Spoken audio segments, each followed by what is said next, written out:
is World Kindness Day, and I'm doing my favorite thing right now. And I'm so appreciative of you guys for being here. And I'm extra appreciative, guac grateful, the highest level of thanks for the DEO team, all the people that have put up with me to get to this point. It takes a whole team to manage me. I'm kind of like an overgrown toddler trapped in an adult-sized body. So Jesse, Sarah, Darren, Kristen, Emmett, Nelson, and the AV team, give them all a round of applause. If this was a real rodeo, it would be my first rodeo, but this is not my first rodeo of speaking and meeting planning, and it takes so much effort to make these things happen, and they're just so awesome. So excited to be here with you guys today, and I want to start off with, sometimes one of the worst things that happen to you is one of the best things that happens to someone else. During the pandemic, my wife and I were sitting on the couch, very popular place for us to be during the pandemic. Tons of TV. Sometimes I wonder if my couch misses me from all that time in 2020. So Morgan comes up to us and says, "Hey guys, I need to tell you something." Not once in the history of I need to tell you something has something been good on the other side. Need to tell me how handsome and funny I am? Not that. Said, "Hey guys, I need to tell you this, but first let me tell you who Morgan is." Morgan saved our family during the pandemic. To call Morgan a babysitter would be an insult to Morgan. She was a caretaker of our 2- and 6-year-old. Did anyone here, raise your hand, try to operate people under the age of 10 during 2020? You guys definitely deserve a round of applause like me, because it was not easy. We were running Little House on the kitchen table prairie for school with my wife and 6-year-old. I would just get up and remove my 2-year-old from the house so everyone could stay sane. So Morgan took care of our family. My wife met her early in the pandemic. She came 3 days a week. She was our sanity savior. So she comes up to us and says, "Hey guys, I need to tell you something." And I knew it wasn't going to be good. She said, "I just graduated from college. I've lived in Philadelphia my whole life. I'd like to explore new things, meet new people, and next month I'm moving to San Diego." And I said, "Oh, that sounds great, but San Diego is closed. You have to stay with us here forever." Now, while I try to be positive, this was truly devastating to us. So what did my wife do? Facebook mom groups, care.com. We were literally asking random people on the street who had other kids, do they know a babysitter, right? Because when you need help, you need help. So my goal today is think of the Morgans like the associates in your life, the people that keep you sane, the people that help you be successful, the people that are truly part of your dental family. And when they move on, for sometimes good reasons, sometimes not so good reasons, you need to find a new Morgan. So how do you find Morgans, hire Morgans, get them ready to help you in your office, and when they move on, what do you do next? So another story here, let me just go over here. My team can help me back there, Nelson. Oh, good. So I was walking on Broad Street in Philadelphia near City Hall. I hear from behind me, someone shout out, "Hey, you." So I've lived in Philadelphia for 2 decades. When a random stranger shouts out, "Hey, you," in Philadelphia, you gotta be ready for anything. So I turn around and I see this 50-year-old woman with a confused look on her face, and she said, "What is dental nachos?" Because I was wearing a dental nachos t-shirt. And what I hope to do for you is give you one of my best tips in life and dentistry right now. So if you're gonna write anything down, write this down. This will help you inside and outside the operatory. So when someone asks you a weird question, a difficult question, a poignant question, an annoying question, this happens to us often as dentists, as leaders, as parents. What do you say? So I looked at this woman with this weird look on her face, and I said, "That's a great question. A lot of people ask me that." Who here in their office gets asked this? "What does my dental insurance cover?" "My sister's dental insurance covers 33 veneers." Well, your sister's a liar. You only have 32 teeth. But you can't say that. Keep that on the inside part of your head. You say, "It's a great question. A lot of people ask about dental insurance. Here's a great tip. Dental insurance works a lot like a coupon that has restrictions, like blackout dates for airline miles. Or when you go for a sale at your favorite store and you want to buy your brand, they say, no, this other brand over here that nobody likes. So we're going to do the best job possible to maximize the benefit of your coupon. So I believe words are a system. That's a great question. A lot of people ask me that. What does your dental insurance cover? Dental insurance works a lot like a coupon that has restrictions. So back to this woman on the street. I got to have an answer. You name your company after an appetizer, you got to expect some questions. That's on me. So I say the way Dental Nachos works, the way it works is a great phrase. It's like a Mr. Rogers neighborhood for dentists. Dentists are really, really weird because we go to dental school. You guys can put this forward for me if you don't mind. We go to dental school, and they run the dental student Hunger Games. As a D1, you're like, I'm here to learn, meet new people, and hopefully fix teeth. Like, we're going to make you cry quite often. Dental school is like an insecurity boot camp. So my goal with Dental Nachos is to change that, to make dentists and people that work with dentists feel like we can collaborate and not compete. Another great movie during the pandemic we've watched at least 10 times is Raya and the Last Dragon. Who has watched that movie? So if you have not watched that movie, it is for adults too. So what happens in the beginning is there's all these villages. Think of them like DSOs, and they're all fighting over who has the best EBITDA. I have the best EBITDA. You have the best EBITDA. You don't know what EBITDA means. That's true. I really don't, okay? So then Ray is like, we got to get it together. So she spends the whole movie bonding everyone back together in this concept called Kumandra. So I really think it's a great opportunity for dentists to do this. One of my friends even started the Facebook group Kumandra Dentist. Because I believe us dentists and us people that work with dentists, you're plenty weird too. You signed up to work with us. Sometimes I'm like, who's weirder, the dentist or the people who signed up to work with us? So we're all in this wacky dentisting world together. We can make it better. So I'm really here to hope, I'm living my dream doing this, hopefully recognizing and helping you guys live your dream and avoiding nightmares. But speaking of failed dreams, as a child, I wanted to play professional basketball in the NBA. Spoiler alert, that did not work out. Not even close. Now, that is a picture of me shooting a three-point shot. I was very good in high school at that. I made 43 threes in 1 year in 1994. Not like I remember the exact thing at all.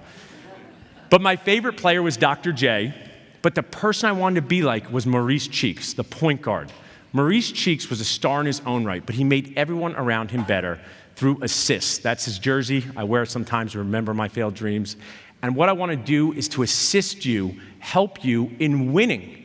But what does winning look like? That's different for all of us. So if you're sitting here thinking, what does winning look like in my life? I've been asked to talk about doubling dentistry. So this awesome team, of the DEO said, we want you to talk about doubling dentistry. But what does that mean exactly? Let's talk about it together. So raise your hand and keep it up.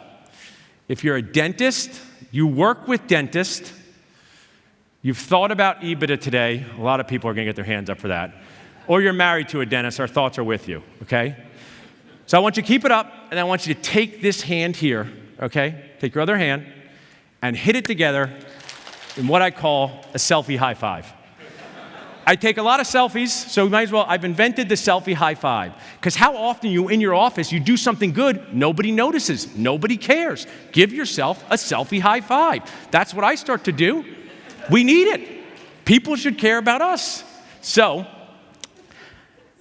in talking about associates and bringing people together, all different generations have different mindsets, and it's normal. I'm a medium-aged 44-year-old.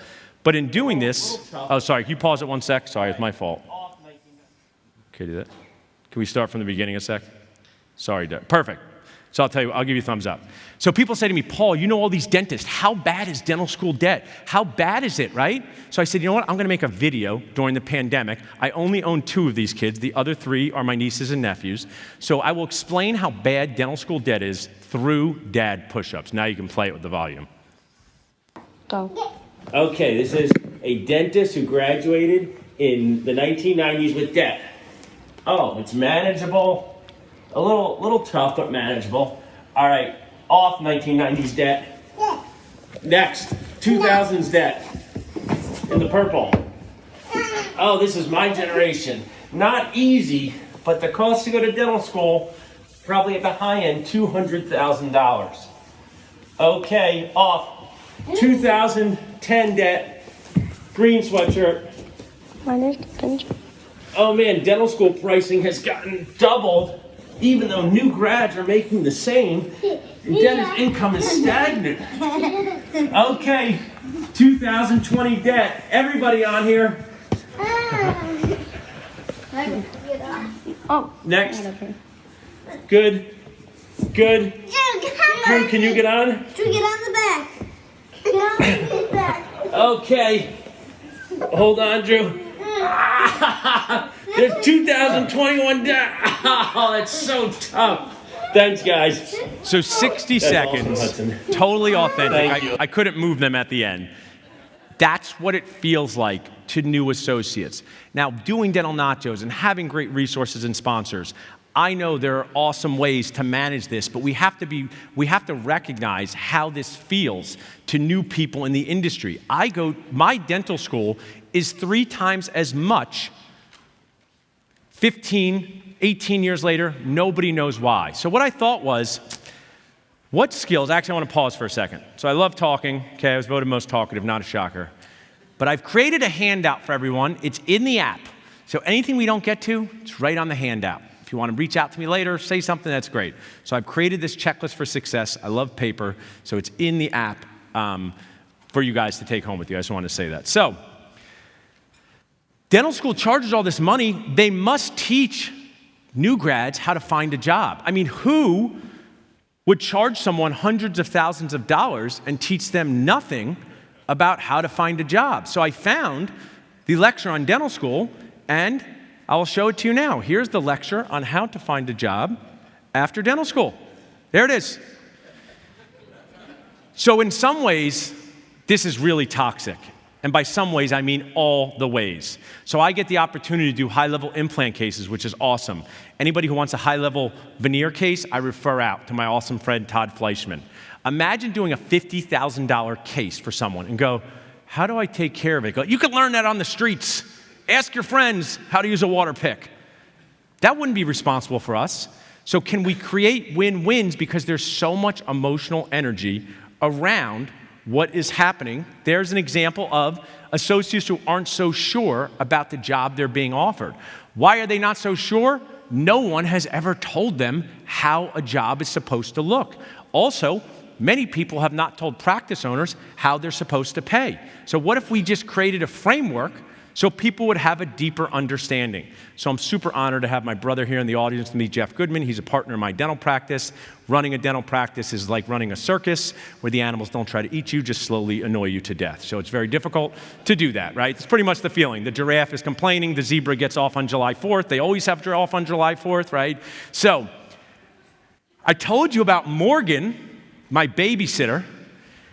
So then, during the pandemic, not the best time for me, right? Was it the best time for anybody? No, not the best time for anyone. Our dental associate said, hey, guess what? My wife is a neurologist, and she got into her favorite fellowship, the one she wanted, in San Francisco. So I'm moving to San Francisco. So we needed to replace her, and we replaced this associate with the awesome Dr. Alicia that you see there, because that's what the story is in life. The story is the star of everything that we do. So everything to me matters. My phrase is everything that matters needs a system, and everything matters. Take away things from lectures that you can go back and use, share with your team. What's an empowerment promise? So I can do like 3 things well.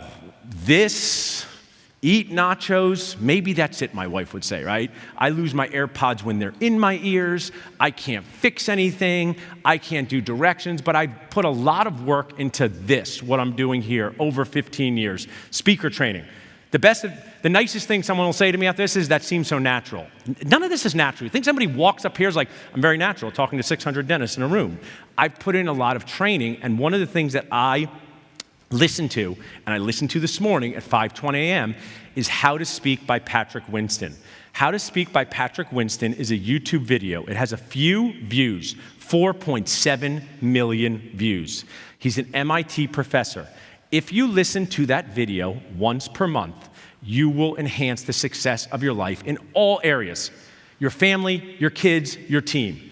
because he talks about how to put together a system for presenting yourself, whether it's to one person or 600 people. What's really important is an empowerment promise. So I want to deliver to you a checklist for success and a treatment plan to hire the right associate to help you double your dentisting. Dentisting is full contact arts and crafts on people who don't want to be there. That's what we do. We're dentisting humans. That's what you're doing, full contact arts and crafts. Does anyone have a patient who just like really acts up in the chair, they can't get it together? You say open, and they're like, do you know what words work? How words work because you're not opening? This is what I say to them. Millie, we're in this together, and it would be a lot easier if you could drop your mouth off like your car and go shopping at the mall, but you can't. I got to do the full contact arts and crafts while you're here. They told me about doubling your dentisting, but I need to ask you guys what that means. One of the things that I think owners have challenges with is they expect the mindset of their associate to be the same as them from back in the 1980s. It's not. The world's different. So I don't know what doubling your dentisting looks like, so I'm going to ask you. You can only vote for one here, okay? I also want to share. I've done a lot of these. I ask people to raise their hand. This is not TV. I can see everyone. So if you're sitting there not raising your hand, it's hurting my feelings on World Kindness Day. So we're going to practice, okay? Going to practice hand raising. Who here has consumed a free drink by the DEO since we've been here? Raise your hand. Good one. Good one. Watch this. I know my dentist people. Who wants to finish on time later? Raise your hand. Okay. Don't raise your hand. The world's going to not finish on time. Good. Okay, good. We're practiced. We're warmed up. Which one of these is most important for you to double? Okay. Sanity, profit, or happiness. So you're sitting there, and if you can learn something in the next 36 minutes, and you can double this, who votes for doubling their sanity? Who wants to double their sanity? Some of you. Who out there wants to double their profit? Some of you. Who out there wants to double their happiness out there? Okay? So all of us have different goals. All of these toppings we want on our nacho plate. But one of the things I want to share with you is the motivation for adding, hiring, incorporating associate in your practice is different for everyone. One of the things, so I had the most awesome dad, I'll tell you a little bit about him at the end, and I did say when I was like 7 years old, I want to play professional basketball. And he's like, I actually said, who should I play for, the Philadelphia 76ers or the New York Knicks? I thought that was going to be my biggest adult challenge, deciding which team would want to draft me. But as a great dad, he bought into it. But some point at like 11 or 12, he recentered my expectations and was like, you're probably not going to play in the NBA, okay? So sometimes I have to recenter practice owners' expectations. They say, I want to hire an associate to make more money. Often your first associate is a cost, just like investing in a CBCT, just like investing in learning clear aligners. But it can be an awesome cost because it brings you what you want. So there's really only two questions you can ask people. So who here has team members come into their office with like 16 complaints in a row? They don't even let you get one word out before they get to the 16th complaint, okay? So this is what you do. You go back, you say, this is really great in life. This helps me with my spouse, helps me with my kids, helps me with my friends. What is one thing I could do to help you be happier or less annoyed right now? What is one thing I could help you do to be happier or less annoyed right now? Here are the faces of happiness and annoyance. You can move these forward, as showcased by my 7-year-old on Halloween. Happiness and annoyance, okay? People go, are you happy? I go, I don't know. I'm tired. Is that happy, right? And I go, are you annoyed? I know that feeling. I can help you be less annoyed. So sit there, and when I ask for questions, I would love for you to interject what would make you happier or less annoyed. Is anyone annoyed by dental insurance out there in the audience? So I gave you, oh, sorry. I'll stop right now. You can go. The wicked witch of dental insurance. I'm going to reduce all your fees. But it costs more to run a practice. I don't care. I really need a laugh cry emoji. So I'm glad it's funny, but it also makes you cry. So one of the factors affecting associates is this insane thing that they are being paid less by dental insurances than my brother and I. And we dealt with this in our state, and it was a real problem. At the current time, we tried it for 4 years. We've divorced that plan. I'll call it Spoiled Guac PPO. I don't want to say the real name of the plan. I'm very afraid of collusion. I don't know when that happens, but I'm afraid of doing it, okay? It's like HIPAA. I'm afraid of HIPAA at all times. I don't even visit the hippos at the zoo. Not worth it. So spoiled guac PPO is paying associates less than some practice owners in certain states. This, to me, I find insane, nacho nuts. I went to the ADA meeting in 2017, and I thought maybe I would find out the answer. So their answer was not a very confidence-building one. Just because it's unfair doesn't make it illegal. So that little video of the dental insurance Wicked Witch of the West is one that matters, because when you add an associate to your practice, a take-home part to your checklist, and you're in network with insurance, and I have some of my nacho sponsors here who are awesome with this, make sure you're picking plans that make sense, because putting them in network with plans that pay you less could be a big problem for your practice. This is what I strive to help dentists with. First job, buying first practice, hiring first associate, selling your practice. There's not enough information on this. In dental school, we memorize the Krebs cycle over and over and over again. Raise your hand if that's ever helped you once in the real world. It has not. But it would have been nice to know what was a reasonable restrictive covenant. It would have been nice to know when you're buying a practice from a dual representation broker, you should ask some questions. Because I did that in 2011, and I probably have $30,000 less because of it, and I didn't realize. So where can we infuse responsible information into these dashes into the dental life? So it's 8 a.m. on a Saturday morning, and 70 New Jersey State police officers are staring at me. And they all need dental exams. The New Jersey State Police has a brilliant system based on being very annoyed. So they would recruit New Jersey State police officers, send them through the psychological evaluation, the physical evaluation. And this day, my brother did it. We checked their teeth, they get their eyes checked, and then they would go to boot camp. And what would happen is many of them would drop out of boot camp because it was too tough, it was too stressful, it wasn't for them. And it was causing a big problem because when people would drop out of a class, they couldn't fill it. So what they decided to do instead, which is what we should do as dental practice owners, DSOs, whether you own one practice or you just bought a practice during the break. Some of you did that. I know that happened, right? I buy a practice during the break while I'm getting coffee, right? So some of you have 1 or 2 practices, some of you have 30 or more practices. What they decided to do was they would run everyone through it, they would accept more people than they needed, and they would do a weekend practice boot camp. And they would say to people, hey Joe, hey Jim, hey Sally, come to practice boot camp. And after practice boot camp, if you like it, you can continue on to the 8 to 12 week real boot camp. If it's not for you, no worries, you can politely decline being a New Jersey State police officer.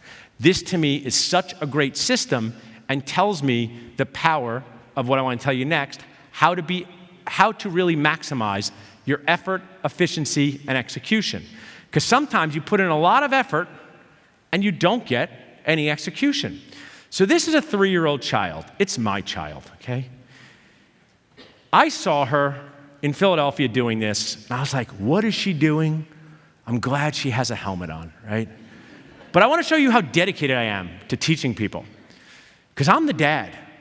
And when I saw her doing that, I said, well, she's got the helmet on. First, I'm going to take a picture, because this is going to be really good for a lecture, to explain where people sometimes try really hard, but they don't really know what they're doing. So create systems that allow your effort to max the execution and efficiency. You don't know if she's getting up, you know if she's getting down, and use the power of SIAT. So this is another really important point from the lecture. They're probably recording this. You can watch it instead of Netflix. If you've watched Schitt's Creek too many times, wonderful show. Watched it multiple times. But what you want to get is, what can I take home from this? So you get, that's a great question. I would want to know that too. The way it works is, that's a good tip from this lecture. SIAT. Story, impact, actionable tip. Story, impact, actionable tip. The first thing I said when I walked out here is, sometimes one of the worst things that happened to you is one of the best things that happened to somebody else. Let me tell you about my babysitter, Morgan. That was the story. The impact is, I had no babysitter. The actionable tip would be, I should get some backup babysitters. So for you guys, with this state police example, the story is, they have a practice boot camp. Identify associates that embrace your vision, and everything that matters needs a system, and everything matters. How many of you wish you had run an associate through a few days at your practice, not a working interview, just to have them observe before they took a job. Because one of the biggest challenges that I see are people are accepting jobs when they really have no idea what happens in the office. So back to my brother and I, what we do is we say, hey, Dr. Alicia, who's awesome, glad you want to work with us. Here's the framework. But before you decide on anything, wear your scrubs, sign the HIPAA release form, and come and spend some time in our office for a full day. Watch our in-game office. Who here remembers as a kid your mother being like, we got to clean up, company's coming over, okay? So you basically just pretend you have a fake clean house for one day. And then the rest of the day, it's a total disaster. This is what we all do. This is how society runs. You have to pretend you have a fake clean house. Everyone's assuming everyone's bathrooms have those special towels and the soap dishes all the time, but they don't. So when you meet an associate or you're an associate looking for a job and you meet at a Starbucks, the practice owner, just like we would be like, we have a great team, everybody gets along, they got to watch us in game. They got to watch the real inside and outside the operatory world. So spend a full day showcasing your genuine in-game reality of your dental practice before either of you commit to a big decision. Part of this system has to do with your team as well, because when they come in, your team can't ignore them. So prep your team. If they ask about what insurances your network work, have your office manager ready. If they ask which dental assistant they would work with, one of the biggest challenges I see this every day, stop doing it. Don't put your newest associate with your newest dental assistant because you don't want to annoy yourself. Raise your hand if you've done that. Oh, I got a new associate. You can work with the new assistant. Nobody knows anything in the operatory. No. You take, like my brother does, you annoy yourself. You can ask with the break. You take the new person and give your associate the experienced person. One of the most common challenges I see. So there's one of the checklists. Create a dental practice observation-based boost camp before you say yes or no. I also want to share, I love doing this, right? And I hope you guys use some, all, none, but my way is really just one way. It's a way that worked for me. I learned this on the plane when I was listening to some How to Speak podcasts the other day. This is how you should speak to your associates. So when someone gets up here and pretends everything is perfect, like it is not perfect. Someone comes up here and says everything's terrible, it's probably better than that. Just say, my way is one way in this practice. This is how we do things. Take as much of it as you want. Take as little as much as you want. It makes you authentic to that person. Of course, there are things that are deal breakers, like you can't not use a rubber dam for endo. It's not as flexible as that. But don't create structures and systems that are so restrictive just because you do it that way. Because I bet you I could go all your offices on Monday and be like, why do you do things this way? And you go, it's just how we did it forever. Who told you? I don't know, the person before me. So always be open to modifying your systems so they fit. So it's clear I watch a lot of TV. So if I say Veronica Mars, Forgetting Sarah Marshall, and The Good Place, who do you think of? Someone say the name. You can do it. Who's the actress? Kristen Bell, one of my favorite people. And what she talks about is getting 0.1% better. Every C course, every DEO, every DSN, every Greater New York meeting, all these things, you go back and you think, I got to do 50,000 things to be improved, and you go back and do none things. Just look to do those 0.1% better things. Create the dental practice boot camp in your office to have someone observe.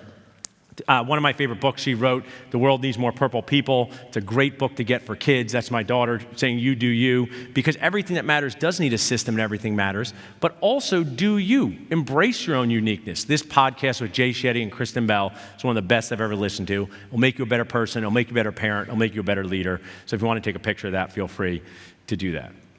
So now, that's another part of the system. We were going on a trip. One of my children didn't want to walk. It wasn't the time for me to have a discussion about how we were going to miss the plane. I got to put her on my shoulders and walk with her. As you can see in her face, not very appreciative. That's how I feel in dental office sometimes. People don't always appreciate what we do as leaders, but we do them anyway. So while you have systems, you have to also put things, contingency plans in place for your associates, for your long-term plan. Who as an associate, I feel that if they left tomorrow, you'd have a big problem. I really enjoyed the lecture yesterday from, I think, that Cameron, where he said he was about to work 3 days a week, and his office called up and said one of his associates is moving across the country, and now he's back working full time. So create systems to make yourself successful. The next question, is my associate position a car or a boat? Is my associate position a car, or a boat. This is one of the most fundamental problems with associate positions. If the associate or the practice owner does not know which one this is, disaster happens. A car's a need, a boat is a want. A car is a need, a boat is a want. I'll tell you my story. There was this dentist, let's call her Dr. Jill, that's her name. She did a GPR at Einstein, where I taught. She decided to become a periodontist. Someone told her that. I did. I said it would be really good if you applied to perio, that's a great specialty. So she worked for us for a year, and she got into perio. When we replaced her, it's a true need. She had a full schedule. A boat, most people are going to sell their boat before their car. So if you want an associate because you're so busy and you have a lot of hygiene checks and you're just driving yourself insane, there's no problem with that. But understand that that associate needs to know that this is a want-based position, and that if there's not enough patients for them, a common challenge that happens out there, they are often asked to remove themselves from the office, and this really is a huge breakdown if they moved across the country to work for you. So make sure you're identifying, is this a true need or is this a want? Analyze the facts. Here's a fact. How far are you booked out for a crown on number 30 with your team? And talk to your advisors. There's awesome accountants here that we had dinner with last night. Talk to your team of advisors before you offer an associate position. Too many dentists say, Paul, I really need an associate. I need to help me find an associate. I say, okay, when can someone get in to get a crown with you on number 30? They go, next week. I go, well, you don't need an associate. You're just exhausted. If you get an associate, you're going to have to actually give them a guarantee so they get paid. Are you okay with making less money? And they say, nope, I'm not okay with making less money. I say, well, then you have a real challenge here. So make sure whether you're buying another practice, a third practice, it's your first associate, your 15th associate, that you say to the associate, this is a car position. The Nacho guy said, car versus boat. We really need you at this office. There's 4 days of a schedule. The last associate collected $800,000 a year. That's the story for them. The next part of your checklist, I should have brought a lot of M&Ms. I really like M&Ms, really do. True story. There's not enough explaining authentically of these M's to associates and owners. Morale, money, mentorship. Morale, money, mentorship. Explain exactly what they look like in your practice. Many times, positions with high mentorship may not have as much money. Positions with high money may not have as much morale. Like the Instagram message I got a few weeks ago from someone who said, I'm a new grad working for a DSO all by myself in California, and I don't know who to turn to when I have a question. So that dentist is making actually great money, but having a morale problem. All of us sitting here struggle with this. Sometimes mentorship is done through text message. Sometimes it's done through FaceTime. I'm going to give you a really good idea that I want to incorporate into my own office that I thought of for this presentation. So the mystery of the missing mentor. Many times people say there's mentorship in a position, but then there is none. And they say, Paul, I was supposed to get mentorship, but I don't get my text messages answered. The owner's never there. The manager's never there. So what can you do to make sure there's someone there? The impact, authentically explain your M's. Schedule 40 minutes a week in person or Zoom where you genuinely respond to the challenge of your associate. Schedule it like an appointment with your patient and you won't miss it. Schedule it and say, hey, I am here for you to answer whatever you need. Practice management, clinical, survival skills. The impact that will have in bonding your associate to you will be massive. People send me many messages, and most of it is morale-based challenges from associates. More morale than money. So many of us think if we solve the problem with money, and I know that you can solve certain problems like that, it's hard to solve positions where these dentists are the chefs of our offices that are running kitchens, sometimes without us, very new into their chef career.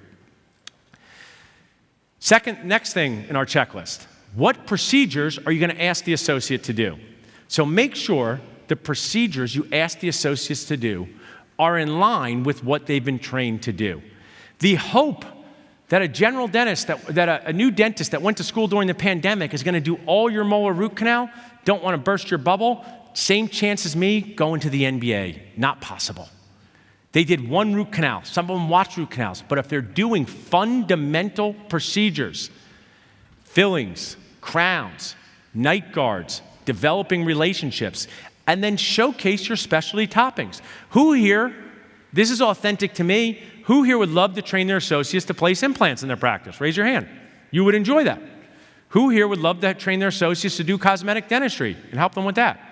Who here would love to train their dentist to screen for sleep apnea and treat it?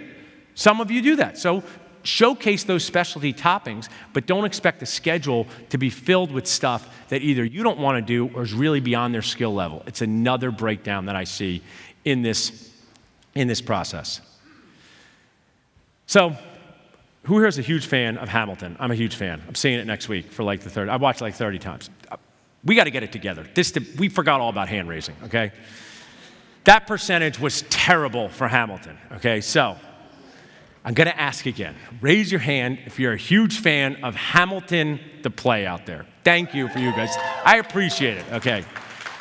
So in that, the king is great. One of his songs is What Comes Next. Do they know how hard it is to lead, right? That was after Revolutionary War was won. So great relationships are built on shared understanding of goals and the ability to have tough conversations about what comes next.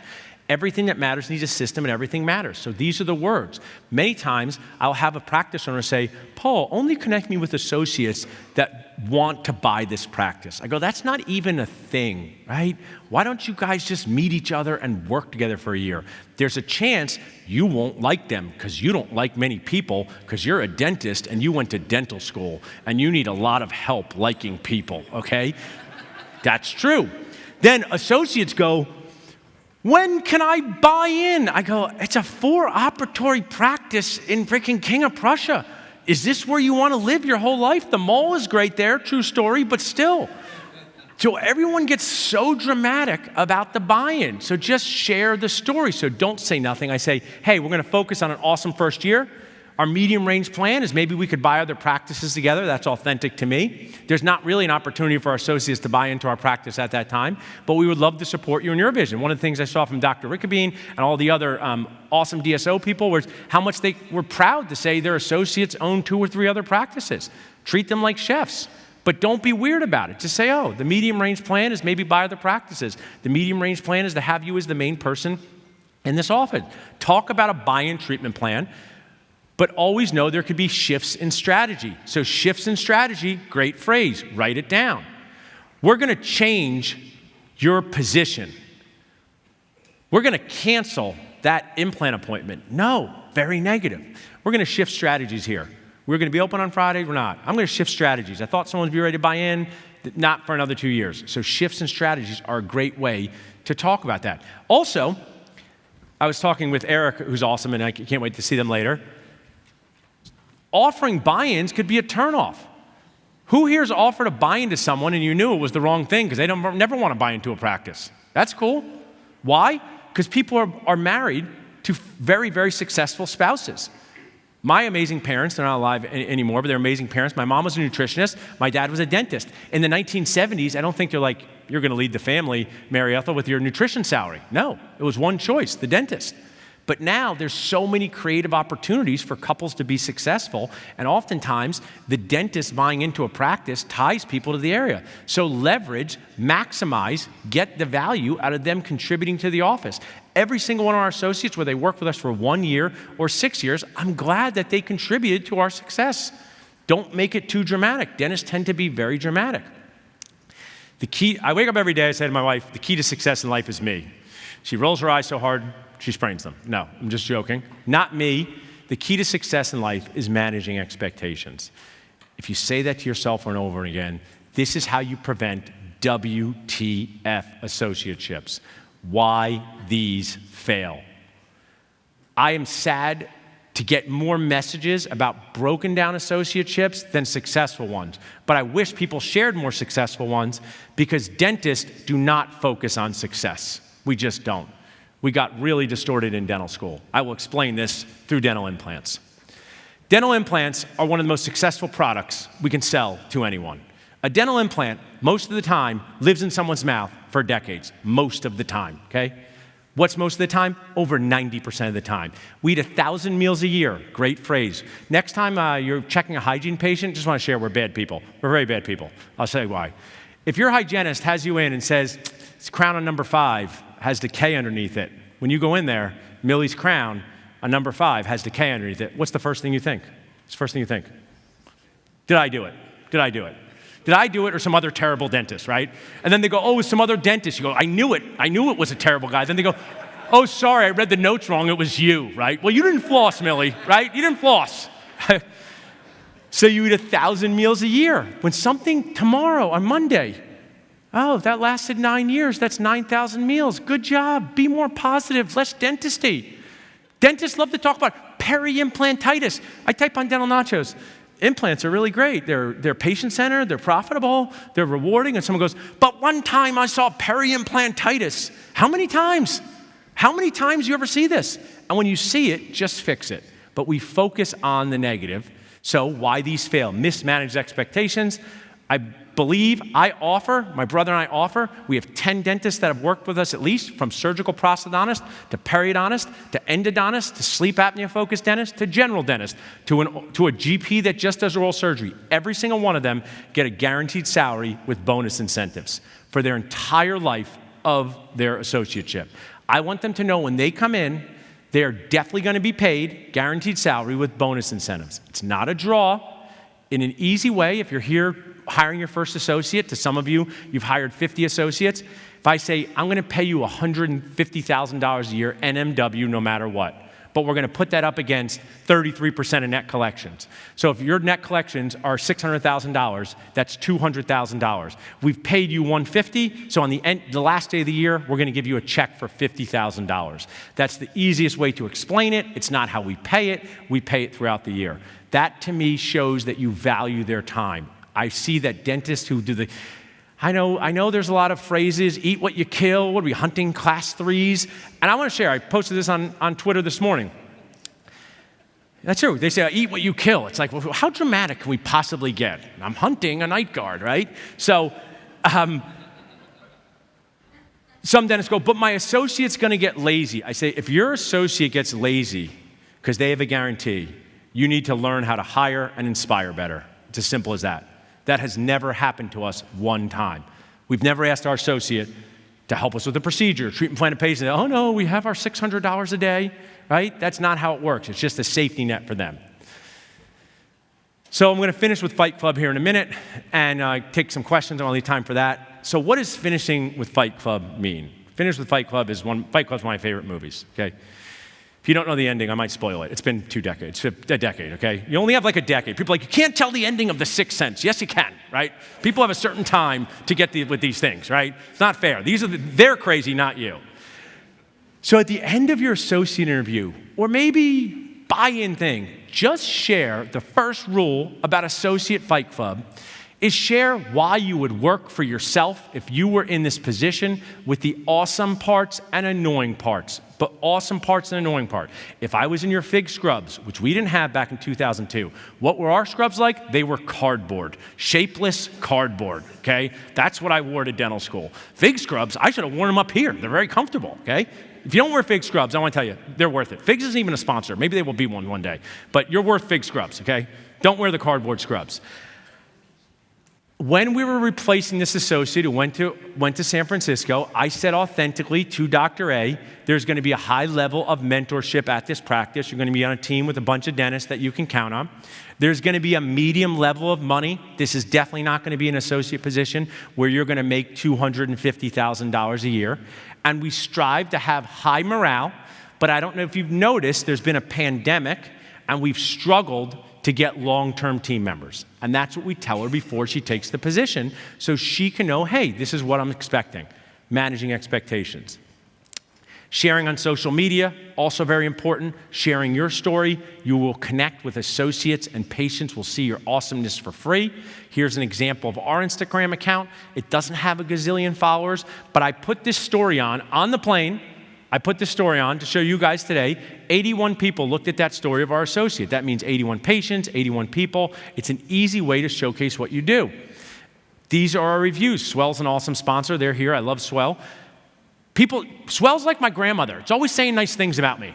When I'm having a bad day, I go on Google and I say, see, these people like me, okay? 405 people like me. I know there's a few bad ones, okay? I read them. It's a great way for your associates to see the how your practice runs, the culture of your practice. So this is our treatment plan here at the end. Remember, you got the handout. So, okay, can't fit everything in 60 minutes. I want to do a few questions. What would make you happier and less annoyed? What are your concerns? Too many patients, coverage, you buying another practice. Identify your why. Talk with your advisors. Get awareness on the position. Get attention. Develop your basketball team and know where to share your position. There's free places, use them. There's flat fee places, use them. I've been a recruiter before. When you need that babysitter, when you need that nanny, when you need that person to come and help, don't worry about, oh, there might be a fee for it, because not having the person sometimes costs you $60,000 or $70,000 a month. Dentists, we're very bad with math. Dentists are a special level of cheap. Other people are cheap. We're a special level, okay? Want to know why? We want everything for free, but never give a discount on our crown preps. Very inconsistent, right? My crown preps are precious works of art, not under $2,000. I would like all of your supplies for free, right? So sometimes when I was doing high-level recruiting, I really don't like to do it anymore. I've developed this other model. If I would say, okay, you need an associate, your associate left, what are they producing? $60,000 a month. I say, okay, it's like $10,000, or I find you someone. $10,000. They go, that's a ripoff, Paul. I say, okay, let me just ask you a question. If you don't have an associate for 2 months, how much money are you losing? 120. What's your profit margin? A third of that? I go, I just want to let you know, it sounds like 40 is more than 10 cheapo beepo dentists. But what I share with you is use all services out there that are available. Talk to the patient, talk to the associate ASAP, FaceTime, Zoom. When you get connected, just say, hey, let's jump on a phone call and talk. Create a video about your practice is something that I like to do. Meet in person, share your why, create the boost camp for them, contract, attorney, start date, team intro, and then your next SIAT, Success in Associate Training.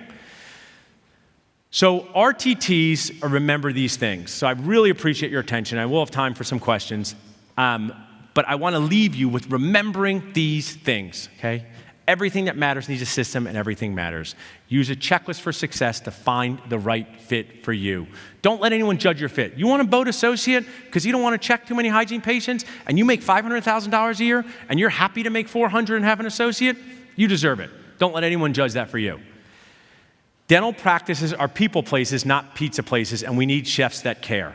So one of the challenges, I do a podcast with Rob Montgomery, he's one of my best friends, dental-focused attorney, and I do brokering, so I've worked with all different types of groups, solo GPs. When people come from outside dentistry and get involved in our space, they are totally unaware of how terrible the dental school training is, and they think, oh, I'll just get a dentist, and they'll be good. And I'm like, they not know how to make pizza. They don't even know what dough is, right? So you have to embrace that these are people places, not pizza places, where your chef is on the front line in front of your customers at all times, in front of your patients at all times. Embrace this power of SIAT. My hope is you guys can text me or email me and say, I've used SIAT. When something goes wrong on Monday morning, what's the chance of something going wrong on Monday morning? What's higher than 100%? Okay? That's the chance. We're all going to hear our phone go off, and not one time.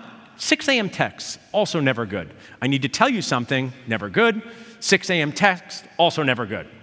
Both hygienists are not coming in, okay? That's what happens. Say SIAT, story, impact, actionable tip. So my hope is I've given you guys actionable tips, but what I really hope in doing all of this, whether it's talking to you guys, being online, is to prevent all of us, whether we're 1 year in dentistry, 50 years in dentistry, whether we work with dentists, whether we're married to dentists, is to avoid the worst feeling in the world. And to me, the worst feeling in the world, in our lives, is feeling alone. So if you guys would put this on social media, hashtag it, it would be great. ABC to FLA. Everything we're doing here, everything Emmett and Darren and Jake and the team is doing is to ABC to FLA. And that's always be connecting, always be creative, always be caring to feel less alone, always be consistent. This is a message we should learn on day one, D1. No Hunger Games. Collaborate with each other. We all are striving to do that same thing. And the person I would like to leave you with is the only boss I've ever had in dentistry, the only dad that I've ever had. And I wish he could see all this. He unfortunately died a few years ago, but amazing mentor, amazing dentist, amazing dad. So I want to share his tips in life, which I call F-bombs from my dad. And I know what F-bomb you're thinking, and he said plenty of those, plenty. But these are a little different. So in 1985, I decided to do a pop-up candy store outside of my house on the sidewalk. My dad came home from work, and he came over, he saw me with candy. It was my first entrepreneurial venture. I needed candy entrepreneur organization. They were not available back then. And he said, how much for one piece of candy? And I said, 50 cents. I haven't made a sale, Dad. He said, how much for the whole thing? So I said, I'm gonna come up with a life-changing price for a 7-year-old. I said, $5. He said, okay, I will take the whole thing. And I put it in a bag for him. But there was another part to the story. The candy I was selling was the candy I snuck from my house that he had already purchased, okay? So what he did in that moment was he made me feel good. That is the F-bomb I try to do in life. Life is really effing hard sometimes in the truest sense of that word. Make people feel good. When I was younger, 19 years old, my mom died suddenly. He had 3 devastated kids, but you had to move forward and figure it out. In life, move forward and figure it out. But what I could tell you is go out there and truly F up your life, but the real F up version. Take helping people seriously, but you do not have to take yourself too seriously. Friend up your life, family up your life, fun up your life. Use stuff like this to stay connected with people. Don't do that thing where you're like, I'll call you from the course, and then you never call the person. Actually call them. Be weird on Monday. Be like, hey, I remember you from DEO. We should get together. That is the purpose of what my dad would say we should do as dentists. He's why I became a dentist. He had a partner. He never understood the Hunger Games mentality. He was such a great example of the good part of what we do. So I don't have my dad here anymore to be a role model and a mentor. This is the real shirt I love to wear, you see here. I always say, that's a picture of cake. People say you can't have your cake and eat it too. What kind of crazy advice is that? Who wouldn't want to have cake and eat it? So I think you can have your cake and eat it too. Is that an insane person advice, right? But who I really look to now for advice every single morning, one of the best parts of the pandemic was I was on Tea with Gary Vee. And what I can leave you with is, be this person for your associate. Be the person that you needed coming out of dental school. Be the person you wish you had. I had that person with my dad, someone who was supportive, someone who cared about me, but a lot of people don't, and they most definitely need your help. Thanks, guys.